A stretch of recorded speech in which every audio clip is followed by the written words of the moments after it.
ظاہر ہے کہ بیوی زندگی کی سب سے زیادہ ضرورت ہے. آپ وہاں ایک ایسا سوچ رہے ہیں کہ بیوی بھی ہونا پیسے بھی ہونا، کون سا فلسفہ ہے، کون سی شریعت ہے یہ؟ اسی لیے اسلام نے کیا کیا، عورت مرد کو طالب بنایا اور عورت کو مطلوب بنایا. طالب اور مطلوب. طالب کے معنی مجھے طلب ہے، مجھے ضرورت ہے، کس کی؟ عورت کی. اسی لیے شریعت نے اصول دیا ہے کہ لڑکے والے لڑکی کے گھر کو جانا، کیونکہ آپ کو کسی چیز کی ضرورت ہو تو آپ جا کے خریدتے ہیں آپ. اسی لیے ڈیمانڈ جو دیا گیا لڑکی والوں کو دیا گیا، ڈیمانڈ لڑکے والوں کو نہیں دیا گیا شریعت میں. یہ اصول نہیں ہے کہ لڑکی والے آپ کے گھر پہ آئے، لڑکے والے آپ کے گھر پہ آ کے آپ کے بچی کو لے جاتے ہیں. اسی لیے نکاح اور جو شادی ہوتا ہے لڑکی والوں کے گھر پہ ہوتا ہے، کیونکہ آپ آئے ہیں لینے کے لیے. شریعت اصول بنا ہے کیونکہ آپ ڈیمانڈ کر رہے ہیں، اور ڈیمانڈ کرنے والا دینا. جس کو ضرورت ہے انہیں دینا، یہ اصول ہے. طالب اور مطلوب. کوئی بھی چیز آپ شاپنگ شادی کی آپ پرچیسنگ کے لیے نکلتے ہیں تو بازار میں جاتے ہیں نا، سب خریدتے ہیں نا شادی کا سامان. تو اب شادی کا سامان جب خریدنے جا رہے ہیں تو ہر چیز پیسے دے کے ہی خریدتے نا. یا آپ چپل کی دکان پہ یا جوتے کی دکان پہ جا کے بولو کل میرا نکاح ہے بھائی، ایک دو جوتے پارسل دے دو میرے کو، کیسے پہرے؟ دلہن پھگٹ میں مل رہی ہے، تم جوتے کے پیسے کیسا مانگ رہے؟ وہی مارتا جوتے. اگر آپ یہ بولے ارے میرے کو اتنی دلہن ہی پھگٹ میں مل رہی ہے، تم جوتے کا بل مانگ رہے ہیں، یہ کیا ہے بھائی؟ اس کو لیا کے وہیں دیتا. تو مطلب کیا ہوا؟ مطلب یہ ہوا کہ آپ اپنی جو ہے نا کم سے کم ضرورت کی بھی چیز لینے جا رہے ہیں تو آپ وہاں پہ پے کر کے لانا. تو ظاہر ہے کہ آپ ہر چیز پیسہ خرچ کے لا رہے ہیں شادی کے عنوان سے، لیکن اصل جو عنوان ہے بیوی، آپ وہ لا کے الٹا اس سے پیسے مانگ رہے ہیں، رقم مانگ رہے ہیں. یہ کہاں کا انصاف ہے؟ یہ کون سا فلسفہ ہے؟ کون سی منطق ہے؟ یہ کون سا مذہب ہے؟ یہ کس کی بات ہے؟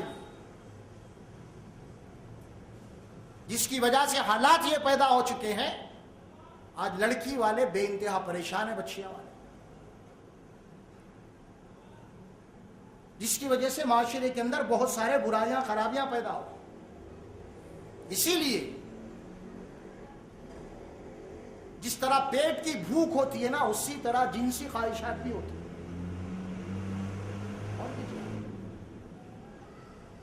ایک باپ اپنی بیٹی کو کیا اب تک پالا، آگے نہیں پال سکتا؟ کپڑا لتا کھانا پینا نہیں دے سکتا تو آخر وہ دوسرے گھر میں کیوں دے رہا؟ اس کی جو جنسی خواہش ہے وہاں پوری ہونا جائز طور، اسی لیے دے رہا. کپڑا لتا اس کو پہنانا پالنا کوئی مسئلہ نہیں ہے اس کو، اسی لیے نکاح ہے.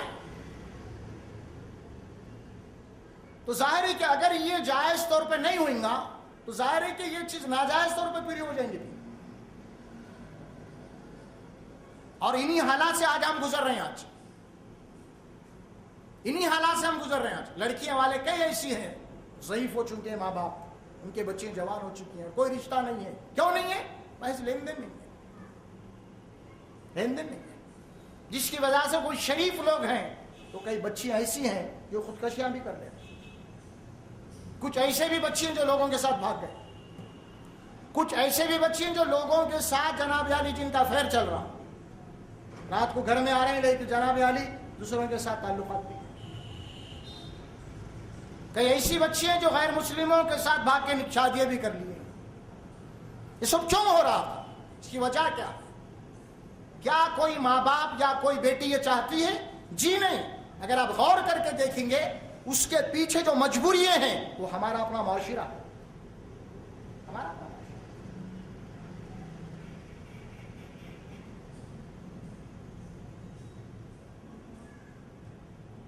صاحب لڑکی کے گھر کو گئے، لڑکی پسند آ گئی، الحمدللہ صورت شکل بھی اچھی ہے، صوم و صلات کے پابند اخلاق والے بھی ہیں، لڑکی تو پسند آ گئی، سب کچھ ہو گیا. اب معاملہ لین دین کا آ گیا, فہرست بھیج دیے لوگ, اور یہ لوگ بالکل غریب ہیں, بولتے کہ بھائی ہم آپ کے ڈیمانڈ مطالبے پورے نہیں کر سکتے, لہذا رشتہ کینسل. وہی لڑکی 4-5 مہینے کے بعد ایک اخبار میں نیوز آ گئی کہ کسی کے ساتھ فرار ہو گئی.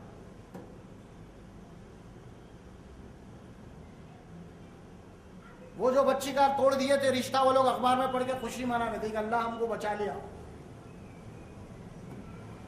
ایسی لڑکی تھی, فرار ہو گئی.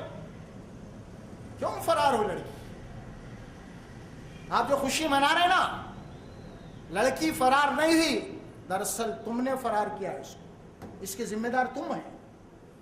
لڑکی اگر تم کو پسند آ گئی تھی, صورت بھی تھی, شکل بھی, اخلاق بھی تھے, محض چونکہ وہ تمہارے مالی ڈیمانڈز پورے نہیں کر سکے اسی لیے تم نے رشتہ توڑ دیا, اور رشتہ توڑ دیے تو لوگ مجبور کر نہیں سکتے, اور بچی ہے, بڑی ہو چکی ہے, اور ظاہر ہے کہ نفس و شیطان کھلا دشمن ہے, وہ کسی کے ساتھ بھی نکل گئی. اس کے ذمہ دار تم ہے, وہ لڑکی نہیں ہے. پہلے ذمہ دار تم ہے, معاشرہ ہے. لڑکی کو بعد میں دوش دیا. یہ سوچیے آپ کہ کیوں بھاگی, اس کے وجوہات کیا تھے, ایسا کیوں ہوا؟ کیا کوئی ماں باپ یہ چاہتے ہیں؟ کیا کوئی بچی یہ کر سکتی ہے جبکہ اس کی جائز ضروریات پورے ہو جائے؟ جی نہیں. یہ معاشرہ ہے جو آج جو کچھ بھی جرائم ہو رہے ہیں, آج لڑکیاں جو کچھ بھی قدم اٹھا رہی ہیں, آج یہ معاشرہ اس کا ذمہ دار ہے. وہ مرد اس کے ذمہ دار ہیں جو لین دین کو شادی اور نکاح کی بنیاد بنائے ہوئے. یہ اس کے ذمہ دار ہے اصل میں. لڑکی بھاگ گئی, یا فلاں ایسا ہو گیا, فلاں ایسا ہو گئی. لڑکیاں مجبور ہیں, گھر میں ضعیف ماں باپ ہیں, کچھ بچیاں ہیں, غریب ہے, غربا کا نوکری کر رہے ہیں, کہ محنت کر رہے ہیں, کوئی آفس میں ہے, ہم ان کو بدنام کر رہے ہیں. ارے دیکھو یہ مسلمان ہے, کام کر رہی, یہ مسلمان ہے, دیکھو دفتر میں, آفس میں ہے. آپ کو یہ بدنام کرنا, انگلی اٹھانا بہت آسان ہے,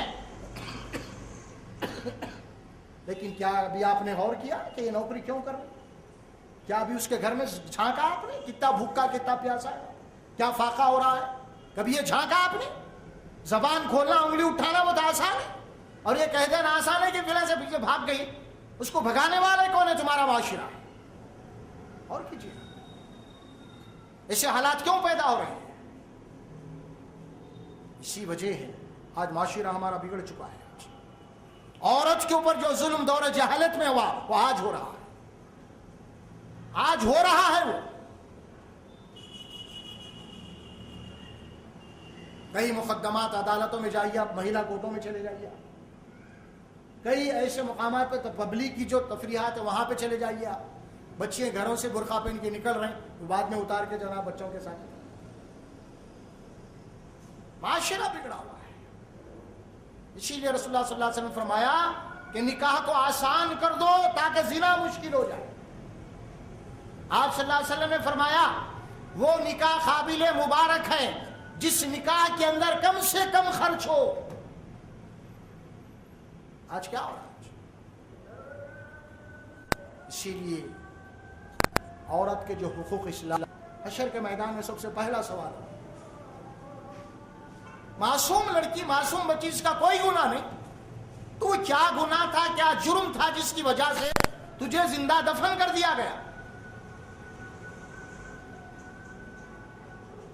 اگر تیرا عورت بن کے پیدا ہونا, لڑکی بن کے پیدا ہونا ہی جرم تھا, تو یہ تیرا جرم نہیں ہے, بلکہ لوگ میرے کو مجرم قرار دیں. لڑکی یا لڑکا ہونا تیرے اختیار میں نہیں تھا. اگر تو لڑکی ہے, لوگ اسی لیے تجھ سے نفرت کر رہے ہیں, تو پھر یہ تیرا جرم نہیں, یہ بالواسطہ میرے اوپر ریمارک ہے, اللہ کی ذات پر ریمارک ہے بالواسطہ. وَإِذَا الْمَوْءُودَةُ سُئِلَتْ بِأَيِّ ذَنبٍ قُتِلَتْ.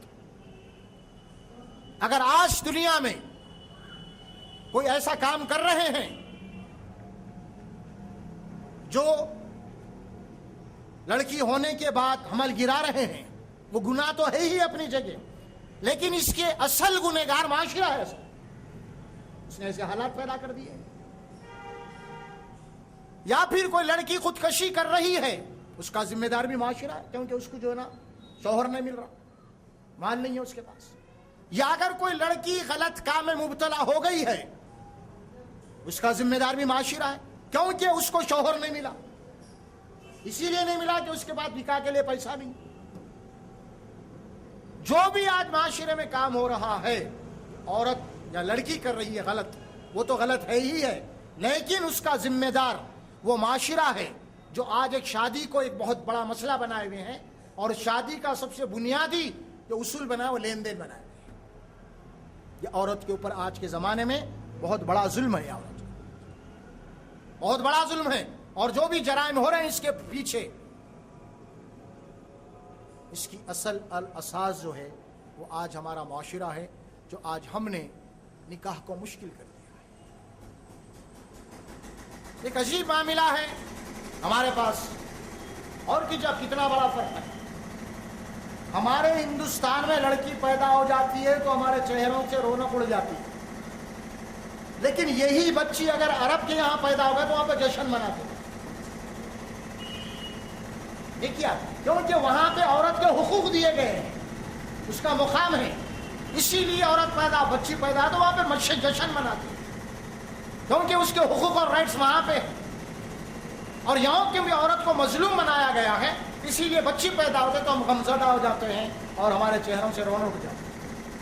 فرق کیا؟ یہی فرق ہے، کیونکہ وہاں پہ اسلام ہے اور یہاں پہ اسلام سے پہلے دور جاہلیت کا معاشرہ ہے. مسلمان ہونے کے باوجود یہ بہت بڑی آج ہمارے اندر ایک بہت بڑا فتنہ پیدا ہو چکا ہے. عورت جو مظلوم بنی ہوئی ہے، ہماری ہاتھوں سے بنی ہوئی ہے، اور ہر جگہ ہم عورت کے اوپر ظلم کر رہے ہیں. کیا ظلم ہے وہ؟ اور کیجیے آپ. بیٹی کا نکاح ہو رہا، جو پیسے والے لوگ 1.5 لاکھ کا شادی خانہ ہے، 5 لاکھ کی شادی اور ایک کھانا. شادی خانے کے بکنگ کھانے سے ملا کے کم سے کم 5 لاکھ روپے. یہ 5 لاکھ روپے جو خرچ ہو رہے ہیں یہ عورت کے اوپر ظلم ہے. آپ کی بیٹی پہ ظلم ہے یہ. اسی لیے اگر وہ 5 لاکھ روپے اگر آپ اپنے بیٹی کے لیے محفوظ کرتے ہیں، ہو سکتا ہے کہ کل کیا حالات پیدا ہونے والے ہیں وہ اس سے محفوظ رہ سکتی ہے. تو باپ بھی ظلم کر رہا، غیر شعوری طور پہ باپ بھی ظلم کر رہا. خوب دعوت کر کے وہی پیسہ بیٹی کے حق میں استعمال کیا جا سکتا ہے، اس کی سیکورٹی کے لیے رکھا جا سکتا ہے، تاکہ وہ کل چل کے کیا حالات پیدا ہوتے ہیں تاکہ وہ اس سے اپنا تحفظ حاصل کر سکے. اور پھر ادھر شوہر ظلم کر رہا، ادھر باپ بھی ظلم کر رہا، اور یہ سمجھ رہا کہ میں دعوت کر رہا ہوں. تو چاروں طرف سے عورت پیٹی جا رہی ہے آج ہر اعتبار سے.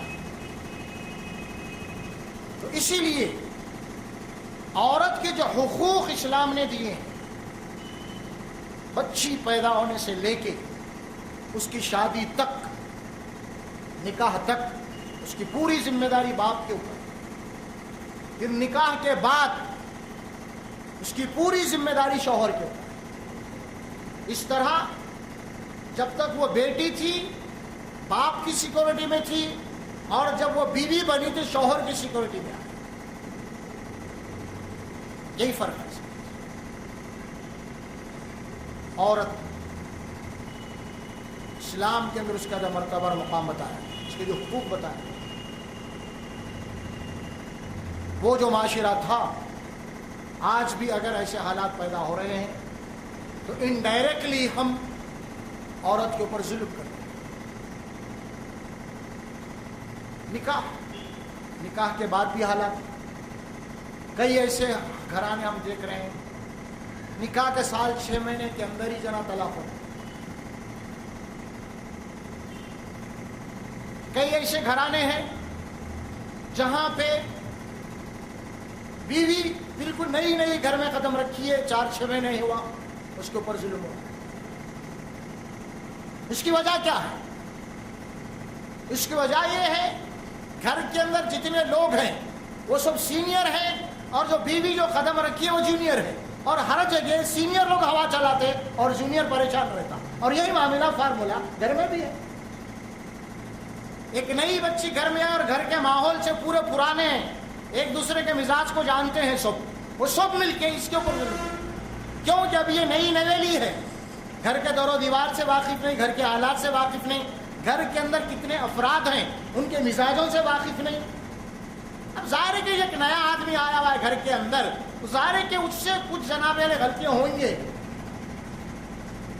اور ظاہر ہے کہ ایک نئے آدمی جب آپ کے گھر میں آتا ہے تو گھر کے جو سینئر لوگ ہیں اس کو کوآپریٹ کرنا آپ کے اوپر ضروری ہے، وہ چیز اس کو بتانا پڑے گا، دیکھ بیٹی یہ گھر کا ماحول یہ ہے، کیونکہ بیٹی جب اپنے گھر سے آ رہی تو اس کے گھر کا ماحول کچھ اور تھا اور یہاں کے گھر کا ماحول کچھ اور، گھر کا مزاج کچھ اور تھا، یہاں کا مزاج کچھ اور ہے، اور یہاں پہ اس ماحول میں ڈھلنے کے لیے اس کو موقع دینا پڑے گا، اور ابتداءً اس سے جو کمزوری غلطی ہو رہی ہے اسے نظر انداز کرنا پڑے گا،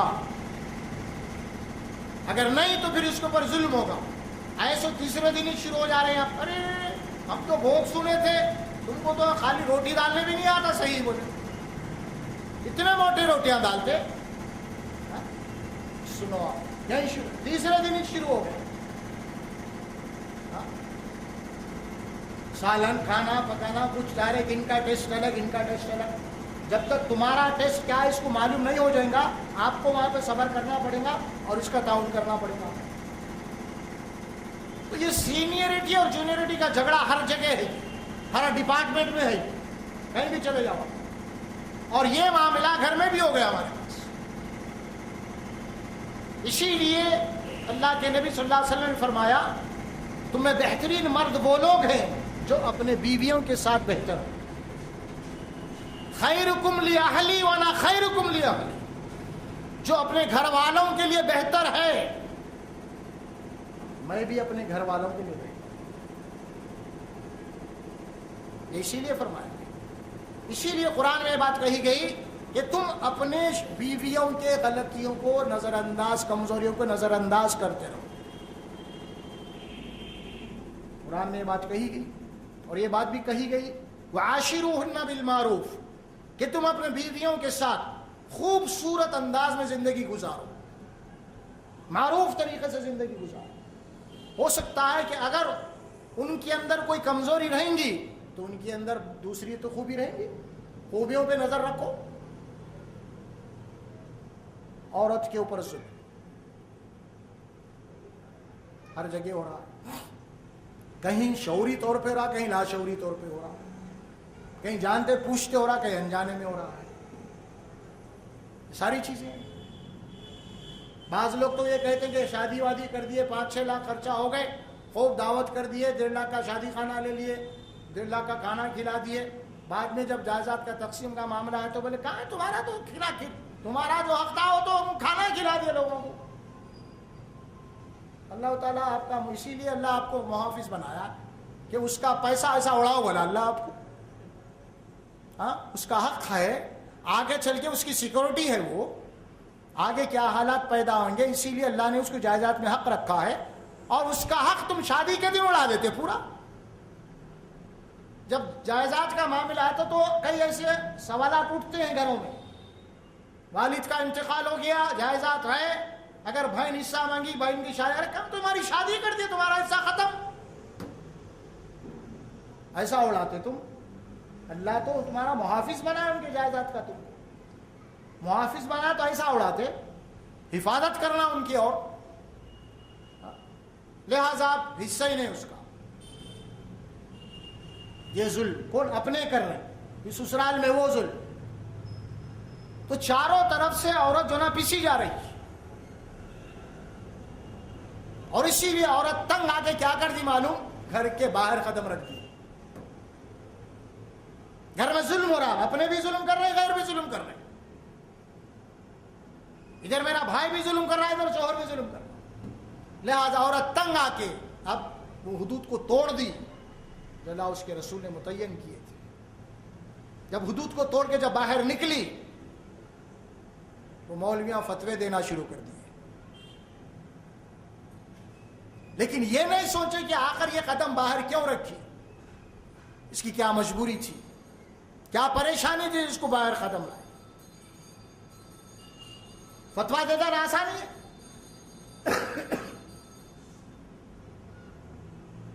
اس کی پریشانیوں کا، اس کے بھوک کا، اس کے پیاس کا آپ نے کیا انتظام کیا؟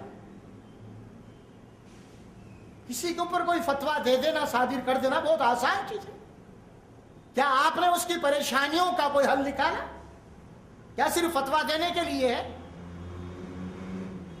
اور کیجیے آپ، ایک آدمی ڈوب رہا، اس کے اوپر اور فتوے ڈال رہے ہیں بچانے کی بجائے، اور وہ گناہوں میں، جرائم میں کیا ہو رہا نہیں معلوم، اس کو کیا مجبوری، اس کو نکالنا ہے وہاں سے، نکالنے کے بجائے اس کے اوپر اور فتوے ڈال رہے ہیں، فتوے بول کے۔ یہ معاشرہ آج حالات جو کچھ بھی ہو رہے ہیں ہمارے پاس، اس کا بس سنگین جائزہ لینا ہے۔ ہمیں چاہیے ہم لوگوں کے گھروں میں جھانکیں کہ کیا مجبوریاں ہیں، دیکھیں ہم۔ یہ نہیں کہ اگر میں خوش ہوں، میں اگر خوش ہوں تو اس کا مطلب یہ نہیں ہے کہ بازو والا بھی خوش ہے۔ اسی لیے اسلام کے اندر سب سے بڑی جو تاکید کی گئی ہے وہ رشتہ دار اور پڑوسیوں کی گئی ہے۔ تم میں سے کوئی شخص مومن نہیں ہو سکتا جب تک کہ اس کا تعلق اس کے پڑوسیوں سے بہتر نہ ہو۔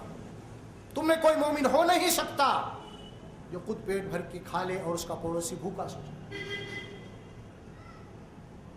خاص تاکید آئی ہے ایمان کے بعد، عقیدے کے بعد، یہی تاکید ہے، یہی امان ہے۔ ہم سمجھ رہے ہیں نفل پہ نفل پڑھ لینا، پیشانی پہ گٹے لانا، یہ بڑی فضیلت سمجھ رہے ہیں ہم۔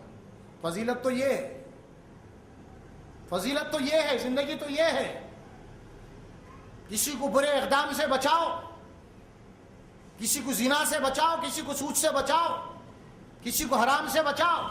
کیوں؟ کیا مجبوری میں کر رہا ہے، اگر تم اس کے ساتھ کچھ کر سکتے تو کرو، اس کر کے بچاؤ اس کو۔ یہ نہیں کر کے خالی فتوے دے دینا، خالی منہ کھول دینا، انگلیاں اٹھا دینا، انہیں باہر نکل گئے، انہیں وہاں نوکری کر رہی، انہیں وہ کر رہی، انہیں آفس کو جا رہی، انہیں فلان جا رہی۔ بھائی آسان ہے بول دینا، اور کیجیے۔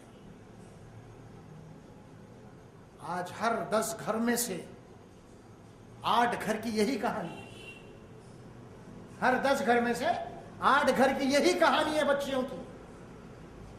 لیکن افسوس کا مقام یہ ہے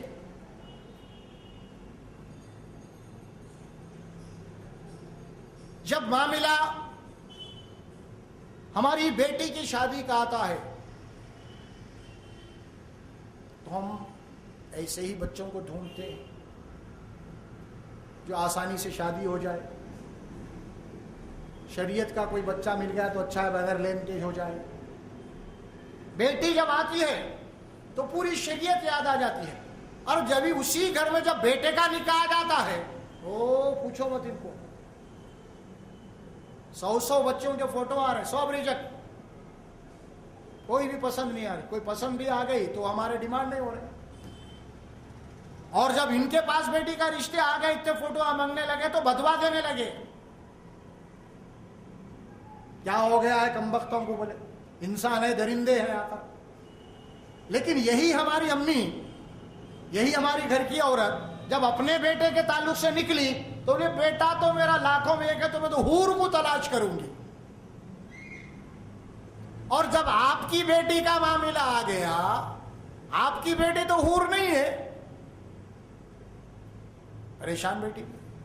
دیکھیے آپ، 2 پیمانے ہیں یہاں پہ، 2 پیمانے، ایک ہی گھر میں 2 پیمانے ہیں۔ بیٹی کا معاملہ آ گیا تو شریعت رسول سب یاد آ رہے ہیں، اور جب بیٹے کا معاملہ آ گیا تو میرا بیٹا تو لاکھوں میں ایک ہے، حور کو لاؤں گے ڈھونڈ کے۔ ارے نہیں، ہم بچے کا نکاح ہے مسجد میں کرائیں گے۔ کیا میرا بچہ یتیم ہے، لاوارث ہے، مسجد میں کیوں کرو گے؟ ارے صوم و صلات کی بچی کو لاؤں گا میں، باپ ہو رہا نہیں، کیا میرا بچہ کیا ہے، کیا بڈھا ہو گیا ہے انہیں؟ ابھی سے اس کو داڑھی چھوڑو بول رہے ہیں آپ، ابھی سے اس کو سیرا نہیں ہونا بول رہے ہیں آپ۔ میرے بیٹے کے ارمان ہے، میں کروں گی، لیکن بیٹی کا معاملہ آ گیا، یہی 2 ہے، ایک ہی مقام پہ 2 ہے۔ اب معاشرے میں مت جاؤ آپ، اپنے ہی گھر میں سوچ لو آپ، یہ کیا نظریات ہے۔ بیٹی کا معاملہ آتا شریعت، بیٹے کا معاملہ آتا شریعت وغیرہ کو میں جانتا ہی نہیں، جانتی ہی نہیں میں۔ اب تو میرے ارمان ہے یہاں، اب تو میرے خواہشات ہے۔ نہیں اماں، شریعت نہیں بیٹی، وہ شریعت بیٹی کے لیے ہوتی ہے، وہ بیٹی کی شادی کا مسئلہ ہے تو جب شریعت ہونا، کیونکہ بیٹا ہے نا، بیٹے کے لیے شریعت کی ضرورت نہیں ہے. یہ تو ایک ہی گھر میں دو نظریات ہیں، ایک ہی گھر میں دو رول ہو رہے ہیں، اور رول کرنے والا ایک ہی فرد ہے، وہ ہے ماں یا باپ، کوئی دوسرے بھی نہیں ہے. تو پھر ایسی گھر میں اللہ کا غضب نہیں تو اور کیا نازل ہوں گا؟ پھر کیا نازل ہوں گا؟ اگر یہ ثبوت فراہم کرتے کہ میرا بیٹا ہے اور میرے بیٹے کا نکاح بھی میں شریعت کے مطابق کروں تو اللہ تبارک و تعالیٰ اس کی بیٹی کے لیے بھی راستے پیدا کر دیں گا. یہی گڑبڑ ہے سارا معاملہ. آپ کس کو کیا سمجھائیں گے؟ یہ ہماری خود جو نا دو رخی پالیسی ہے. اسی لیے ہم یہ طے کر لینا ہے، چاہے بیٹا ہو چاہے بیٹی ہو، ہم شریعت کے مطابق جو ہے نا شادی بیاہ کریں گے، اور اسی میں خیریت ہے. آپ کی اسی میں خیریت ہے. وَلَهُنَّ مِثْلُ الَّذِي عَلَيْهِنَّ بِالْمَعْرُوفِ، جیسے تمہارے حقوق ہیں اسی طرح عورتوں کے حقوق ہیں. عورت کے اوپر زیادتی نہیں کرنا. زیادتی کرنے والے کون ہیں اس میں؟ سب سے پہلا رول جو ہے عورت کے اوپر زیادتی کرنے کا خود عورت ہے. مرد بعد میں آتا، عورت پہلے. آپ دیکھیں گے کہ شادی کرنے کے لیے نکلتے ہیں تو مردانہ تو نہیں جاتا نا. لڑکی کو تلاش کرنے نکلتے ہیں تو ماں جاتی ہیں، بہنیں جاتی ہیں دولہے کی. اب اس کے اندر سب سے زیادہ جو رول ہوتا ہے نا وہ ماں کا بھی نہیں ہوتا، وہ ہوتا ہے بہنوں کا. بہنوں کا ہوتا ہے. اب بہنیں جو پرکھتی ہیں بیوی کو، آنے والی بھابھی کو پوچھو مت، پورا ان کے اوپر ہوتا ہے سلیکٹ کرنے کا معاملہ. ماں کو بھی نہیں، کیونکہ ماں بیٹی جیسا والے سنتی ہے. اگر ماں پسند بھی کر لے تو بیٹی ریجیکٹ کر دیتے 2 منٹ میں. نہیں امی، آؤ بیٹی تو صحیح بولو، ایسا ختم. اب بھابھی کو گھر میں لانے کے بعد اب بھابھی کے اوپر ظلم کرنے والے یہ لوگ ہوتے پہلے. گھروں کے اندر کے حالات بتا رہا ہوں. عورت کے اوپر پہلے ظلم، مرد تو پیچھے ہے، بعد میں ہے. یہ ہم آپ کو گھر گھر کی کہانی سنا رہے ہیں. اللہ ماشاءاللہ جو گھرانے شریعت کے دائرے میں ہیں، پابند ہے، یقیناً وہ لوگ بچے ہوئے ہیں. ان ماں باپ کی جو حالات ہمارے معاشرے میں آج چل رہے ہیں تقریباً مقامات پہ وہ یہی ہے. ظلم، پہلا ظلم عورت کے اوپر، بعد میں مرد. سوچنا چاہیے جب ہم کہیں اپنے بھائی کے لیے لڑکی پسند کرنے جا رہے ہیں، اگر آپ وہاں پہ کچھ نقص کو عیب نکال کے اگر ریجیکٹ کر کے آ گئے تو اپنا بھی جائزہ لینا چاہیے کہ میرے کو بھی پسند کرنے آئیں گے کچھ لوگ. اگر میرے کو بھی ایسی لوگ کریں گے تو تب کیا ہوئے گا، یہ سوچنا چاہیے. کیونکہ تم بھی کسی کے گھر کو جانے والے ہیں. جس طرح تم اپنے بھائی کے لیے رشتے کے لیے نکلے، اسی طرح تمہارے لیے بھی دوسرے عورتیں آئیں گے بھائی. اللہ تبارک و تعالیٰ جانتا ہے. اگر تم نے یہاں پہ ایسی حرکت کی تو پھر تمہارے ساتھ بھی اس سے بڑھ کے حرکت ہو سکتی. جیسی کرنی ویسی بھرنی اللہ کا قانون ہے. تو اسی لیے سب سے پہلے سماج میں، معاشرے میں سدھار لانا ہے تو خواتین جو آپس میں ایک دوسرے کے اوپر جو زیادتیاں کر رہی ہے وہ سب سے پہلے رک جانا چاہیے. اس کے بعد مرد خود بخود سدھر جائے گا انشاءاللہ. چنگاری جو لگتی ہے نا وہ پہلے عورتوں سے لگتی، بعد میں مرد اس کے لپیٹے میں آتے ہیں. یہاں سے سلگتی ہے پہلے. اسی لیے خاص طور پہ سورہ حجرات میں اس کو پابند کیا گیا. کوئی عورت کسی دوسری عورت کا مذاق نہ اڑائے، توہین نہ کرے، کوئی غیبت نہ کرے، چغلی نہ کرے۔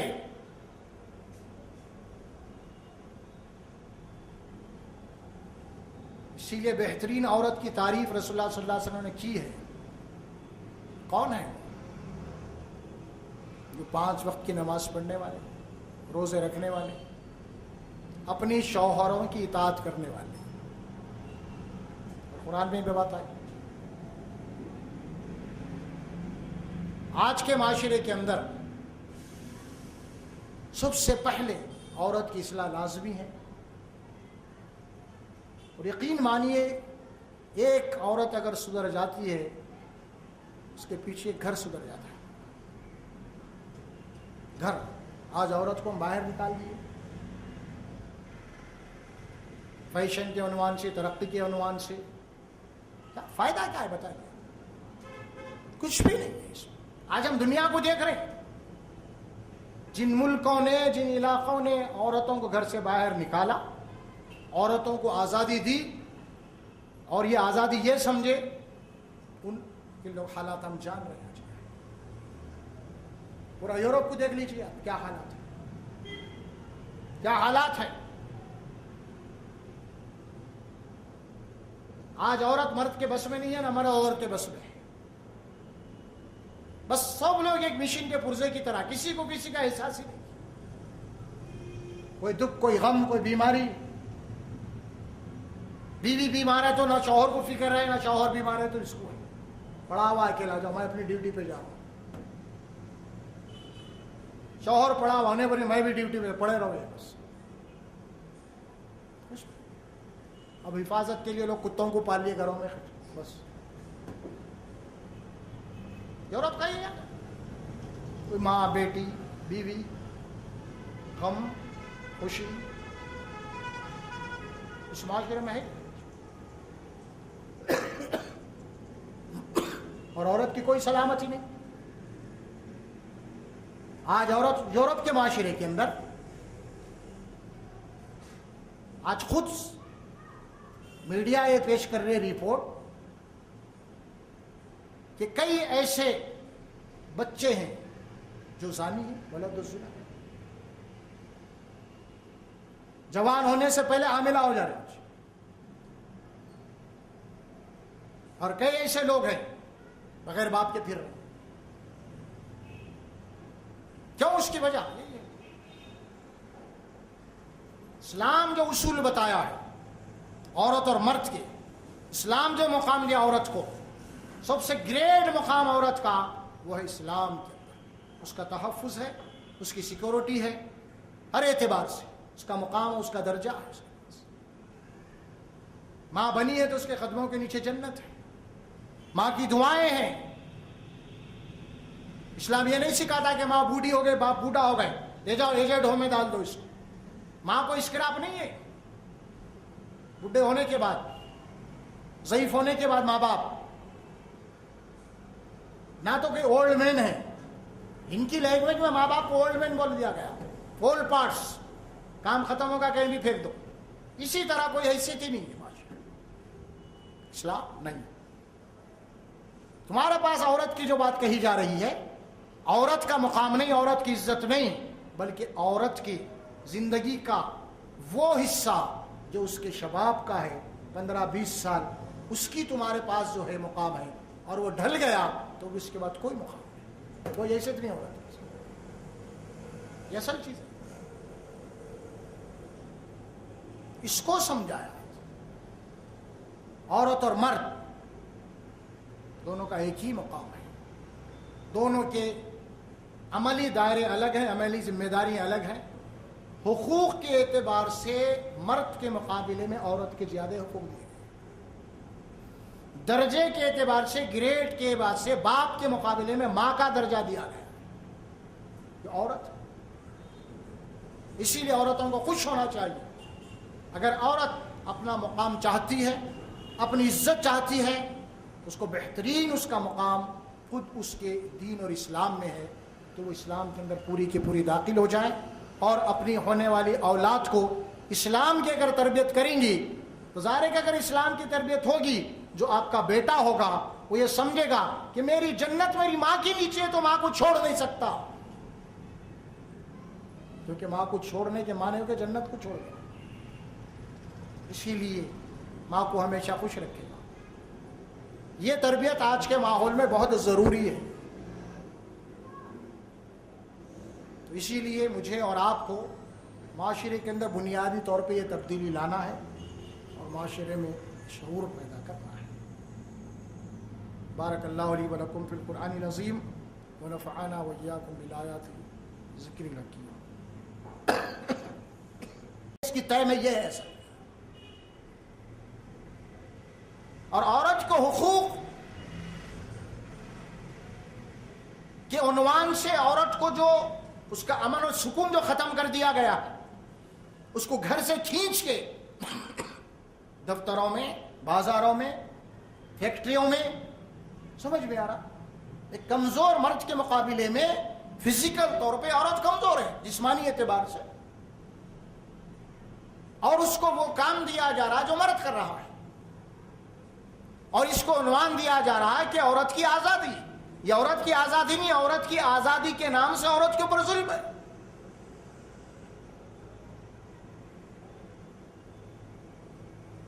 تو حقوق ہے نسواں، عورت کی آزادی کا جو نعرہ آج مغرب دیا ہے، وہ دراصل عورت کے اوپر ظلم ہے، اس کی آزادی کے نام سے، اس کے حقوق کے نام سے۔ اسی لیے قرآن نے جو بات کہی، الرجال قوامون علی النساء بما فضل اللہ بعضهم علی بعض وبما انفقوا من اموالهم، اللہ نے مردوں کو عورتوں کا ذمہ دار اور محافظ بنایا ہے۔ دیکھیے آپ،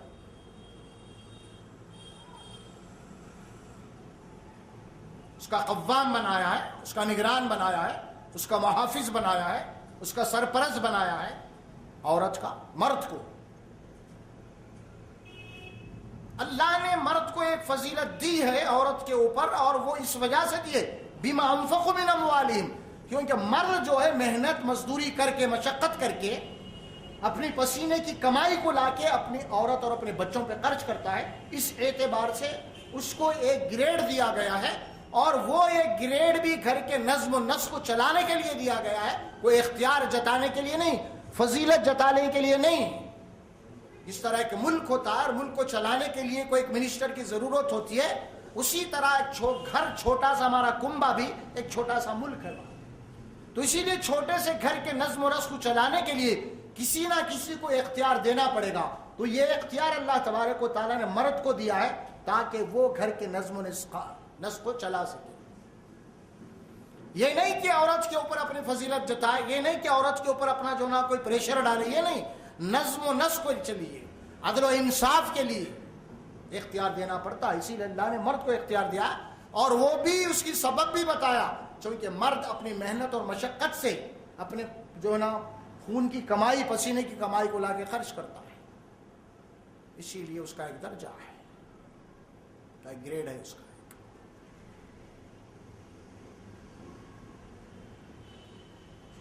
تو اب آئیے آپ قرآن میں اس معاشرے سے متعلق جو باتیں کہی گئی ہیں، ہم اپنے معاشرے کو سامنے رکھ کے اس کا جائزہ لیں۔ آج ہمارے معاشرے میں عورت کا کیا مقام ہے؟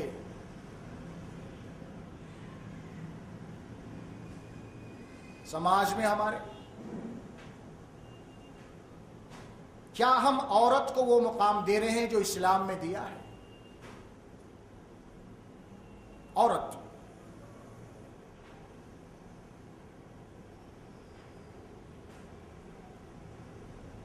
قرآن میں اللہ تبارک و تعالیٰ نے عورت کو جائزات میں حصے دار قرار دیا۔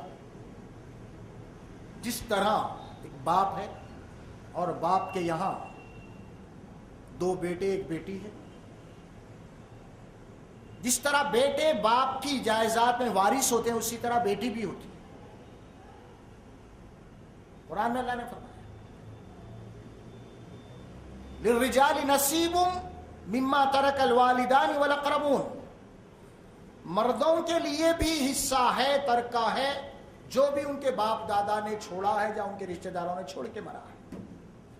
وَلِلنِّسَاءِ نَصِيبٌ مِّمَّا تَرَكَ الْوَالِدَانِ وَالْأَقْرَبُونَ مِمَّا قَلَّ وَكَثُرَ نصیبا مفروضا،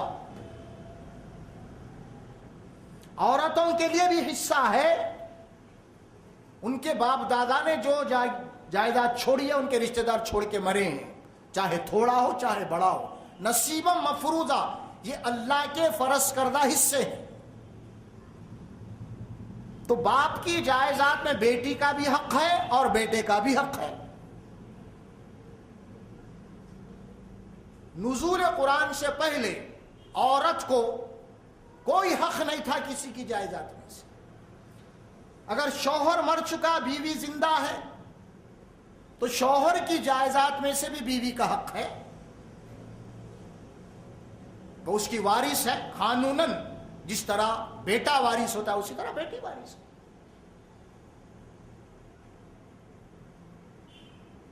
لیکن اس سلسلے میں قرآن مجید نے، کیونکہ اللہ کا کلام، اللہ کا دین ہے، اس میں عدل و انصاف ہے، اس میں جس کا جو حق ہے وہ ملے گا، اور جو بھی حقوق ہیں وہ عدل و انصاف کے اوپر مبنی ہے۔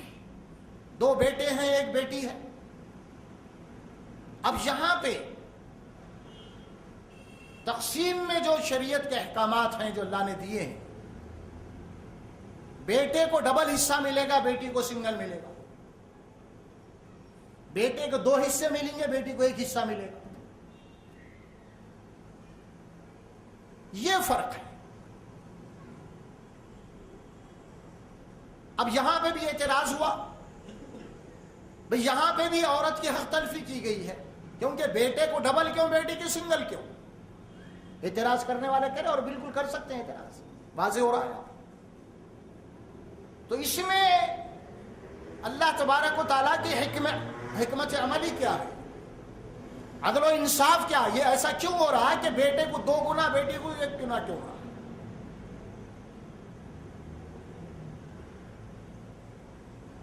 تو اس کو سنیے آپ۔ اسی لیے چونکہ اللہ تبارک و تعالیٰ نے عورت کے اوپر کوئی خرچہ نہیں ڈالا، جب تک بیٹی ہے تو باپ اس کا کفیل ہے، اور جب شادی ہو گئی تو اب باپ کے جگہ اس کا کفیل جو ہے اب شوہر ہے، یہاں باپ خرچ کرے گا اور وہاں شوہر خرچ کرے گا، کیونکہ اس کے پاس جو مال ہے اس کو خرچ کرنے کا ہے ہی نہیں، اس کو تو سیف رکھنا ہے، اور خرچ کرنے کی ذمہ داری پوری کی پوری مرد کے اوپر ڈالی گئی، یا باپ کے اوپر ہے وہاں شوہر کے اوپر ہے۔ تو اسی لیے ظاہر ہے کہ جو خرچ کر رہا ہے اس سے دگنا ہونا ضروری ہے مال، کیونکہ وہ خرچ کر رہا ہے۔ چونکہ اس کے اوپر خرچ کی ذمہ داری نہیں ہے، ایمرجنسی کے لیے اللہ تبارک و تعالیٰ اس کی سیکورٹی کے لیے دیا ہے، خدا نہ خواستہ ہے باپ بھی مر جائے، خدا نہ خواستہ شوہر بھی مر جائے، تو وہ اپنی جو ہے نا سیلف اور ہیلپ کے لیے جو اس کے لیے کوئی سرمایہ ہو، کیپٹل ہو اس کا اپنا، اور پھر ادھر شوہر مر گیا تو پھر شوہر کی جائیداد میں بھی اس کو حصہ ہے، ادھر باپ کی جائیداد میں اس کو حصہ ہے، اور پورے کو پورا یہ محفوظ ہے، خرچ کرنا نہیں ہے، وہاں بیٹی ہے تو باپ خرچ کرے گا، اور یہاں پہ اگر بیوی ہے تو شوہر خرچ کرے گا۔ تو اس اعتبار سے اس کی جو حقوق ملے ہیں اس کو اوپر کوئی یعنی خرچ کرنے کی ذمہ داری نہیں ہے، اسی لیے اس کو حصے میں نصف قرار دیا گیا مرد کے مقابلے حقوق کے اعتبار سے۔ اور وہ اسلام میں پوری آزادی دی ہے، عورت ہے اپنے مال کی تجارت کر سکتی ہے، وہ اپنا بینک بیلنس رکھ سکتی ہے، اور اللہ تبارک و تعالیٰ نے اس کو مہر کا حق دیا ہے، جو اس کا اپنا سوشل انشورنس ہے، وہ اس کا اپنا تحفظ ہے جو مرد سے لیتی ہے، وہ یہ ساری چیزیں اس کا اپنا تحفظ ہے، بتائیے آپ، تو کسی مذہب میں نہیں۔ لیکن پھر بھی اعتراض کرنا، اگر آپ دوسرے دھرموں میں چلے جائیں گے تو عورت کا کوئی حصہ نہیں، اگر شوہر مر گیا ہے تو اس کی ستی ہے، اس کے ساتھ ہی چلے آنا اس کو بھی، اور کیجیے۔ عورت بیوہ بنتی ہے تو اسلام نے بیوہ نے فرمایا کہ فوری نکاح کر دو اس کو، پورا حق ہے اس کو زندگی گزارنے کا۔ سارے حقوق جو ہے اسلام میں دیے عورت کو، کسی اور مذہب میں نہیں۔ عورت کا جو مقام و مرتبہ ہے، یہ آج کے معاشرے نے عورت کے اوپر جو ظلم ہو رہا ہے، یہ بالکل وہی حالات ہیں رسول اللہ صلی اللہ علیہ وسلم کی بعثت سے پہلے جو معاشرے میں حالات تھے۔ وہاں عورت بیٹی پیدا ہوتی تھی تو وہاں جو حالات ہیں آج یہاں بھی پیدا ہو۔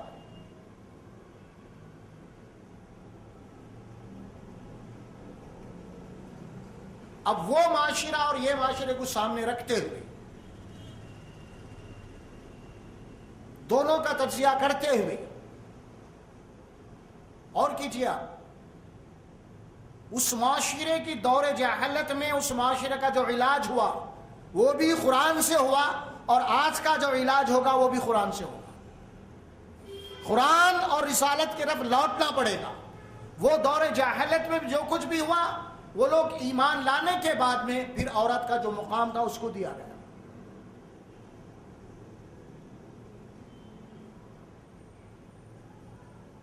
آج ہمارے گھرانوں کے اندر جو حالات پیدا ہو چکی ہیں، شادی بیاہ سے لے کے ازواجی زندگی تک عورتوں کے متعلق جو ظلم اور زیادتیاں ہو رہے ہیں، شادی کا مسئلہ آ گیا ہمارے پاس، تو آپ ذرا غور کیجئے۔ آج شادی کرنا، بیٹی کی شادی کرنا کتنا دشوار ہو چکا ہے۔ کیوں ہوا آخر ایسا؟ ایک تو اگر باپ نے اپنی بچی کو بچپن سے لے کے 20 22 25 سال تک جو پالا ہے، اس کے اوپر جو خرچ کیا، پڑھایا لکھایا بھی ہے، اگر آپ منطقی طور پہ غور کریں، شریعت کے شرعی اعتبار سے میں کہہ رہا ہوں میں، اگر آپ منطقی طور پہ اگر غور کریں تو لڑکی والے لڑکے والوں سے ڈیمانڈ کر سکتے ہیں، کیونکہ میں نے بچی کے اوپر اتنا خرچہ، بچی آپ کو میں دے رہا ہوں۔ منطقی طور پہ، شرعی اعتبار سے نہیں، منطقی طور پہ یہ بات آپ کر سکتے ہیں کہ بھائی بچی کو پڑھایا ہوں، بچے کو لکھایا ہوں، اتنی پرورش کرا ہوں 20 25 سال، ہاں میرا دل کا ٹکڑا ہے اور میں یہ آپ کے حوالے کر رہا ہوں، لہذا میں آپ سے ڈیمانڈ کر سکتا ہوں۔ لیکن ظاہر ہے کہ لڑکے والے ڈیمانڈ کیسا کریں گے؟ منطقی طور پر یہ بات غلط ہے، شرعی طور پہ تو غلط، چھوڑیے بات اور کچھ۔ اور آپ کی ضرورت ہے، آپ کے گھر میں آپ کو بیوی کی ضرورت ہے، آپ کو انسان اپنی ضرورت کی چیز کو حاصل کرنے کے لیے جیب سے پیسہ خرچ کرتا ہے نا؟ ظاہر ہے کہ بیوی زندگی کی سب سے زیادہ ضرورت ہے۔ آپ وہاں ایک ایسا سوچ رہے ہیں کہ بیوی بھی ہونا، پیسے بھی ہونا، کون سا فلسفہ ہے؟ کون سی شریعت ہے یہ؟ اسی لیے اسلام نے کیا کیا؟ عورت مرد کو طالب بنایا اور عورت کو مطلوب بنایا۔ طالب اور مطلوب، طالب کے معنی مجھے طلب ہے، مجھے ضرورت ہے، کس کی؟ عورت کی۔ اسی لیے شریعت نے اصول دیا ہے کہ لڑکے والے لڑکی کے گھر کو جانا، کیونکہ آپ کو کسی چیز کی ضرورت ہو تو آپ جا کے خریدتے ہیں آپ۔ اسی لیے ڈیمانڈ جو دیا گیا لڑکی والوں کو دیا گیا، ڈیمانڈ لڑکے والوں کو نہیں دیا گیا شریعت میں۔ یہ اصول نہیں ہے کہ لڑکی والے آپ کے گھر پہ آئے، لڑکے والے آپ کے گھر پہ آ کے آپ کے بچی کو لے جاتے ہیں۔ اسی لیے نکاح اور جو شادی ہوتا ہے لڑکی والوں کے گھر پہ ہوتا ہے، کیونکہ آپ آئے ہیں لینے کے لیے، شریعت اصول بنا ہے، کیونکہ آپ ڈیمانڈ کر رہے ہیں اور ڈیمانڈ کرنے والا دینا، جس کو ضرورت ہے انہیں دینا، یہ اصول ہے۔ طالب اور مطلوب، کوئی بھی چیز آپ شاپنگ شادی کی آپ پرچیسنگ کے لیے نکلتے ہیں تو بازار میں جاتے ہیں نا، سب خریدتے ہیں نا شادی کا سامان۔ تو اب شادی کا سامان جب خریدنے جا رہے ہیں تو ہر چیز پیسے دے کے ہی خریدتے نا. یا آپ چپل کی دکان پہ یا جوتے کی دکان پہ جا کے بولو کل میرا نکاح ہے بھائی 1-2 جوتے پارسل دے دو میرے کو, کیسے پہرے؟ دلہن پھگٹ میں مل رہی ہے, تم جوتے کے پیسے کیسا مانگ رہے ہیں؟ وہی مارتا جوتے. اگر آپ یہ بولے ارے میرے کو اتنی دلہن ہی پھگٹ میں مل رہی ہے, تم جوتے کا بل مانگ رہے ہیں, یہ کیا ہے بھائی؟ اس کو لیا کے وہیں دیتا. تو مطلب کیا ہوا؟ مطلب یہ ہوا کہ آپ اپنی جو ہے نا کم سے کم ضرورت کی بھی چیز لینے جا رہے ہیں تو آپ وہاں پہ پے کر کے لانا. تو ظاہر ہے کہ آپ ہر چیز پیسہ خرچ کے لا رہے ہیں شادی کے عنوان سے, لیکن اصل جو عنوان ہے بیوی, آپ وہ لا کے الٹا اس سے پیسے مانگ رہے ہیں, رقم مانگ رہے ہیں. یہ کہاں کا انصاف ہے؟ یہ کون سا فلسفہ ہے؟ کون سی منطق ہے؟ یہ کون سا مذہب ہے؟ یہ کس کی بات ہے جس کی وجہ سے حالات یہ پیدا ہو چکے ہیں؟ آج لڑکی والے بے انتہا پریشان ہیں, بچیاں والے, جس کی وجہ سے معاشرے کے اندر بہت سارے برائیاں خرابیاں پیدا ہو. اسی لیے جس طرح پیٹ کی بھوک ہوتی ہے نا, اسی طرح جنسی خواہشات بھی ہوتی ہیں.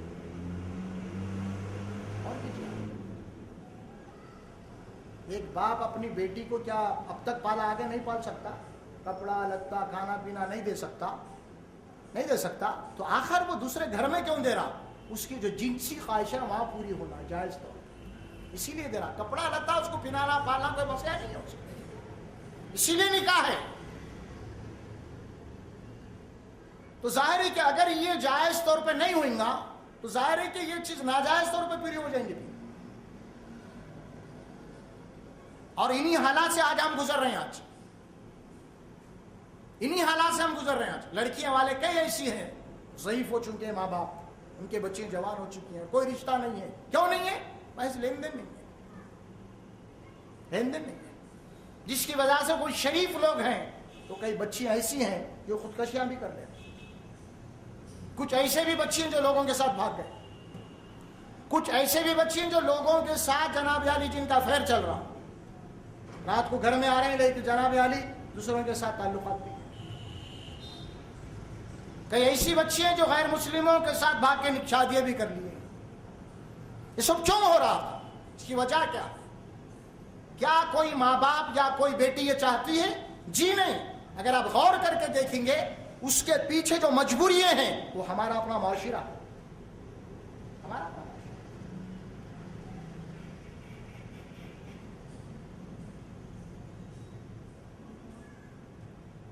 ایک صاحب لڑکی کے گھر کو گئے, لڑکی پسند آ گئی, الحمدللہ صورت شکل بھی اچھی ہے, صوم و صلات کے پابند اخلاق والے بھی ہیں, لڑکی تو پسند آ گئی, سب کچھ ہو گیا. اب معاملہ لین دین کا آ گیا, فہرست بھیج دیے لوگ, اور یہ لوگ بالکل غریب ہیں, بولتے کہ بھائی ہم آپ کے ڈیمانڈ مطالبے پورے نہیں کر سکتے, لہذا رشتہ کینسل. وہی لڑکی 4-5 مہینے کے بعد ایک اخبار میں نیوز آ گئی کہ کسی کے ساتھ فرار ہو گئی.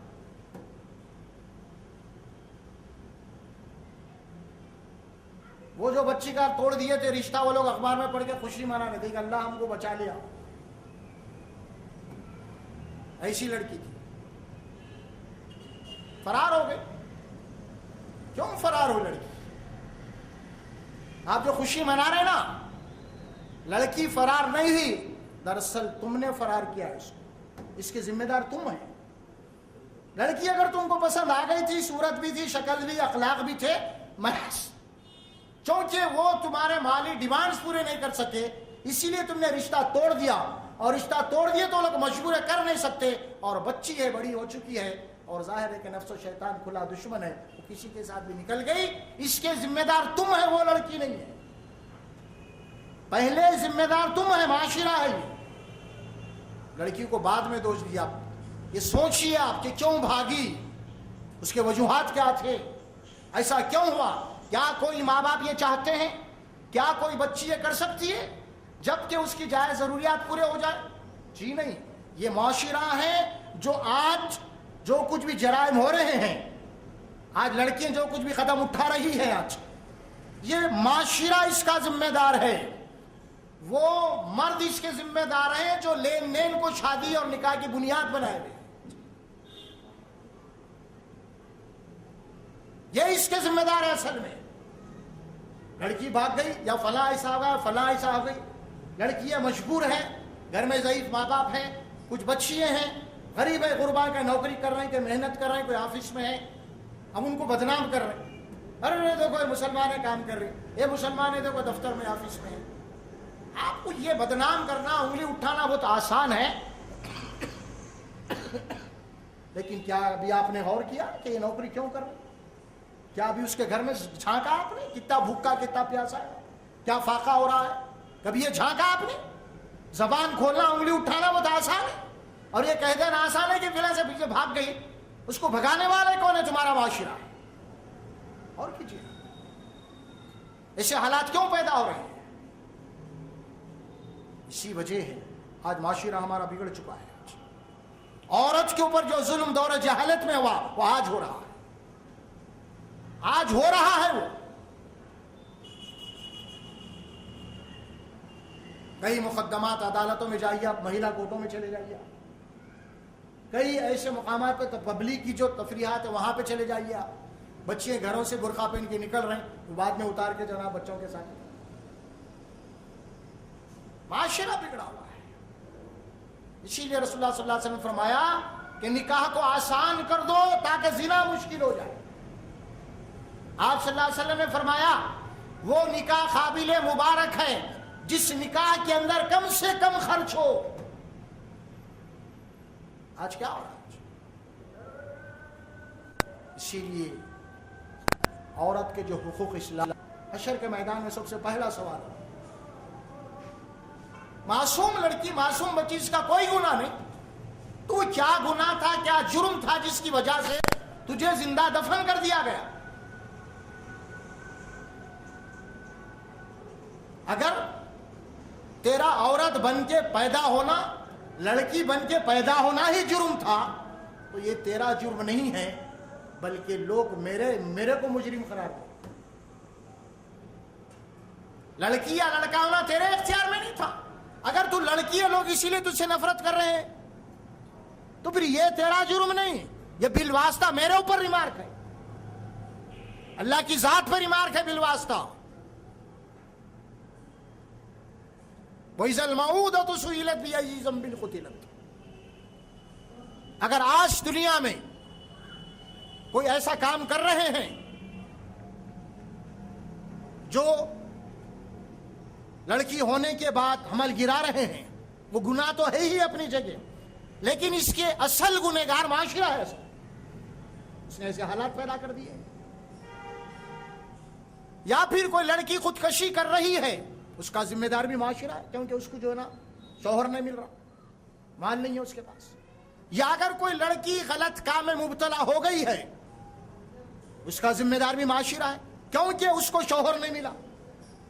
اسی لیے نہیں ملا کہ اس کے بعد نکاح کے لیے پیسہ نہیں.